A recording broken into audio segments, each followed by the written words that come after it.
Today, ComixFM brings to you Godzilla Vs Avengers, where the king of monsters goes on a head-on collision with Jaguar, Fang Foom, and the Avengers. Smash that subscribe button, and let's dive in. In Astoria, Oregon, Maria Hill addressed the new Avengers aboard a SHIELD ship, hovering above a devastated town. She reminded them she had never supported their formation and blamed them for the destruction below, once the first permanent American settlement west of the Rockies. Maria called it rubble, but Captain America argued it was only a little damaged. Luke Cage noted they'd saved lives, while Spider-Woman said Maria was exaggerating. Wolverine admitted the bridge was a mess, and Spider-Man added that considering the threat, they'd handled it well. The story flashed back to the battle. Godzilla clashed violently with Fang Foom amid the chaos as the Avengers watched from the wreckage. Iron Man claimed they managed the situation fine, though Spider-Man pointed out the costly bridge repairs. Wolverine insisted it wasn't his fault, and Luke Cage clarified no one blamed him. Captain America said the bridge loss was unfortunate, but reminded the team to stay focused.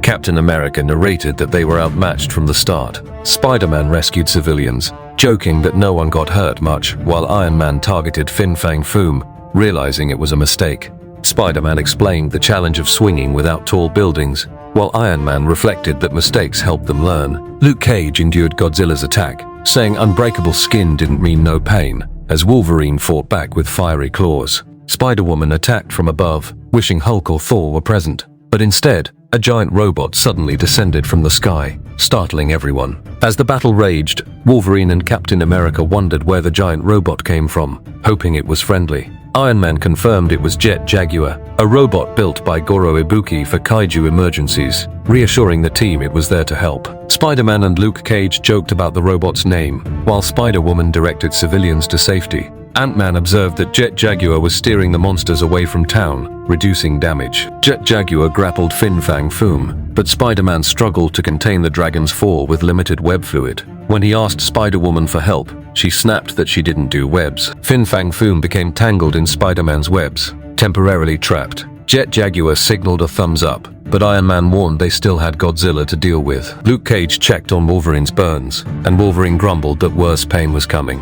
Later, back on the helicarrier, Maria Hill interrogated the Avengers, frustrated that the story made no sense. Holding Jaguar's head, she noted it didn't resemble a jet or a jaguar, and demanded answers about the unauthorized megamech. Spider-Woman and Wolverine traded sarcastic remarks as Hill scolded them. 3 young civilians, Bonnie Ibuki and her friends, were revealed as the creators of the robot. They called themselves Kaiju Busters, though they corrected Hill to Kaiju Chasers United. Bonnie explained her uncle was Goro Ibuki, creator of the original Jaguar, and they had built their version from salvaged materials to fight kaiju. Hill was skeptical it could grow to 150 feet without PIM particles. Bonnie narrated how they salvaged junkyard parts, rebuilt Jaguar, and launched it to fight monsters. Hill asked if they tested it. Bonnie admitted it worked, but not as they'd hoped. Her teammate insisted it did its job, until it didn't.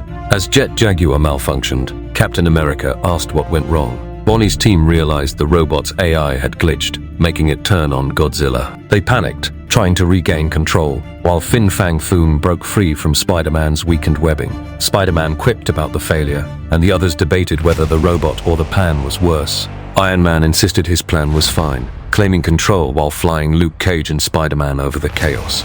Spider-Man called it the worst plan ever, as Captain America evacuated civilians. Bonnie and her friends watched in horror, fearing for Fang Foom's life. The robot flung both monsters into the water, and Spider-Man admitted the situation didn't look promising, as Captain America shielded civilians from debris. In the present, Fang Foom, now restrained and electrified, stood before Maria Hill holding a truck. Hill ordered him to put it down, sternly reminding him it wasn't a toy. Reluctantly, the creature obeyed. The Avengers gathered nearby as Hill began questioning him. Spider-Man asked if the force field could hold the dragon, while Spider-Woman joked his legs might already be broken. The Kaiju Busters complained, and Hill asked them to stay silent while she conducted the interrogation. Iron Man suggested asking why Fang Foom attacked Godzilla, but the group spiraled into banter. Hill tried to keep order as Spider-Man, Luke Cage, and others argued about the dragon's gender and his purple shorts. Spider-Woman deadpanned that it was okay to say brah, irritating Hill further. The kids debated whether kaiju even wore clothes, and Luke Cage wondered aloud about Man-Thing. Hill snapped at them to stop talking. When she finally regained focus, Fang Foom spoke, saying it wasn't fair, declaring himself King of Monsters. Earlier, Fang Foom declared himself King of the Monsters, while flying toward a bridge, only to spot Godzilla below. Shocked and angry, he yelled at Godzilla, demanding to know why he was there. Godzilla responded with a roar, prompting Fang Foom to attack, shouting repeatedly that he was the true king. He pounded his chest and roared, but Godzilla's massive stomp shook the ground, frightening nearby civilians. Fang Foom screamed that Godzilla wasn't king and lunged again, ordering him not to ignore him.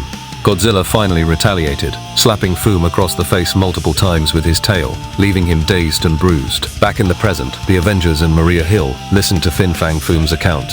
Iron Man found the story pathetic, while Spider-Man asked if he really got slapped by a tail. Hill questioned if the entire destruction started over a title dispute. Fang Foom repeated that he was the king of monsters, prompting Hill to sigh and say he could keep believing that. She then turned to the team, asking what happened to the other king of monsters, the one not trapped in a force field. The scene shifted to the battle. The Avengers coordinated, with Captain America ordering them to drive Godzilla away from the city. Iron Man blasted from above, Spider-Woman fired energy beams, and Luke Cage complained about joining the team as he dodged Godzilla's tail. Spider-Man rescued civilians, joking about how often he dealt with situations like this. Godzilla wrestled Fang Foom while Jet Jaguar's wreckage sank. Bonnie and her team mourned their damaged robot, unsure if it could be rebuilt. Godzilla eventually turned and swam back to open water. Iron Man proudly claimed his plan worked, though Captain America disagreed. Wolverine shouted at the retreating monster, furious. As calm returned, the young inventors discussed rebuilding Jet Jaguar. Captain America reminded them to act responsibly, and Iron Man admired the robot's craftsmanship. Spider-Man joked it looked cool, and couldn't wait to see Maria Hill's reaction. In the end, Hill sat alone with Jet Jaguar's head, muttering in frustration. That marks the end of the 5th encounter, my monsters. Thanks for watching. ComixFM will be back with Godzilla vs Thor, where Godzilla literally becomes one with the God Butcher power. Till then, stay tuned and spread the word about our channel, and keep buying comic books.